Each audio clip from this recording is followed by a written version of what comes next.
Hi from Planet Oz. I'm Oz. And today I'm wondering, have you ever stood at the foot of a 6 million ton stone pyramid and asked, what is this for?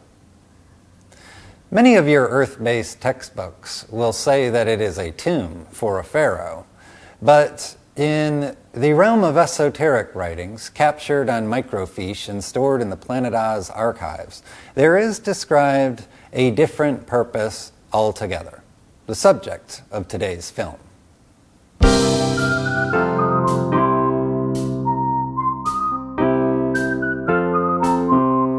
One of the great puzzles of the pyramids of Egypt is that they are puzzles at all. Ancient Egypt was a civilization that documented all manner of the activities of their society, yet somehow didn't bother to write down how the pyramids were built, if they were tombs, and if so, who the tombs were for. These omissions seem borderline negligent on the part of Egyptian scribes. In a future film, I'm going to look at a reason why the method of building the pyramids may have been omitted. But as to the question of whether or not they are tombs and who the tombs are for, that may be missing from the record because it may just be wrong. What follows is an integration of esoteric concepts as interpreted through the lens of Planet Oz. As with all things, it is presented before your wisdom to be made with what you wish. So why do people believe they're tombs, and what are some arguments against the idea? Well, firstly, small pyramids of rocks have been marking graves for as long as we've had history. It's not an illogical leap to imagine that someone as revered as a pharaoh would have an ostentatious burial marker of stone, but here we mean really ostentatious, and that's where the criticism comes in. There were 170 pharaohs, and the tombs we've found for them have been far less grandiose than pyramids. What would make 3 of them so special as to warrant such incredible barrier markers when others weren't seen as being worthy as such? And if they were so great, we would presume the Egyptian scribes would have made it clear as to why, but they didn't. So that's one problem. In 1765, archaeologists exploring the Great Pyramid discovered what we now refer to as the King's Chamber.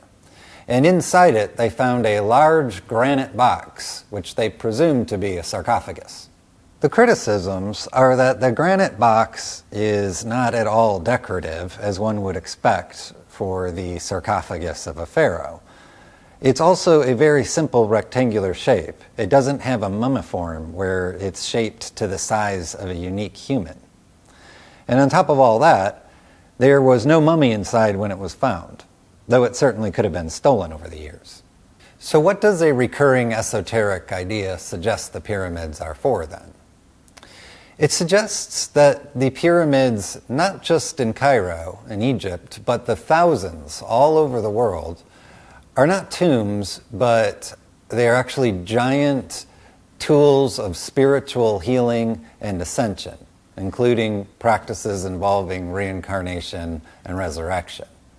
And they were made with the intention that these practices were to be available to all people. The idea is that there exists a form of light that we would currently label metaphysical. And this metaphysical light, for lack of a better term, can be channeled and shaped by structures designed to perform that function, metaphysically. And as it turns out, a 6 million ton pyramid of granite is very adequate for such tasks.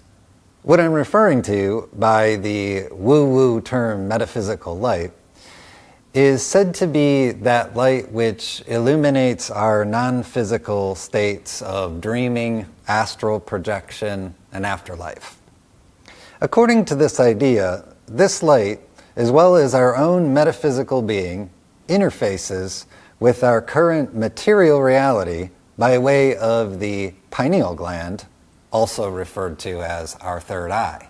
I realize that's a lot of metaphysical concepts in a huge sack, but here's how they all tie together. An Egyptian initiate would typically have completed about 20 years of experience in the left eye of Horus or right eye of Horus Egyptian mystery schools. Then, when ready, the initiate would lie down in the granite box inside the king's chamber. This would explain why the box isn't a mummiform, as it was made to accommodate many different sized people, not just one. A giant stone lid seals the initiate inside the massive granite box in complete darkness. There, the initiate meditates him or herself into a deep trance.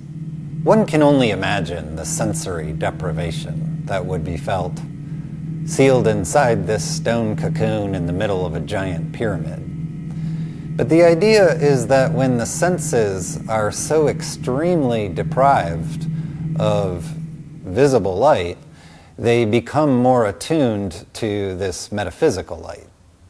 The position of the king's chamber, like everything else about the Great Pyramid, is not an accident. The pyramid channels and shapes this metaphysical light, focusing it into a concentration that passes right through the granite box. In fact, the box is positioned so that the concentration passes specifically through the pineal gland of the initiate. As the rest of the story goes, the initiate is then able to use his or her pineal gland as a portal to experience this incredibly powerful metaphysical light, take a journey through the cosmos, and return in an ascended state, typically about 3 or 4 days from the point of view of the rest of us going about our daily lives. If this is all true, it presents a problem. Since the generally accepted hard science reality that we live in doesn't regard things like ascension as real, it's inconvenient to have 6 million ton ancient structures dedicated to this practice. Therefore, it is necessary to advance the most plausible material reality theory that can be found, hence the idea that they were tombs for pharaohs. So that's one esoteric take on the purpose of the pyramids for your consideration. From Planet Oz, Godspeed, initiates.